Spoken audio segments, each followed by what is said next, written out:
Hey guys, Joe here, 690ADV, 690ADV.com. Here's your tip in 2 minutes or less of the day.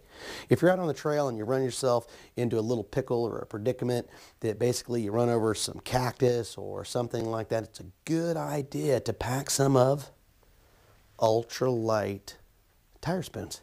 These things are made out of high aircraft aluminum and they are fantastic. They don't weigh anything. They're super, super light.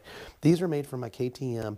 They really don't, and they don't take up any space. They're really great. If you ever get a flat tire and you've got to get your tire off, you're going to need a set of these. You're going to need them.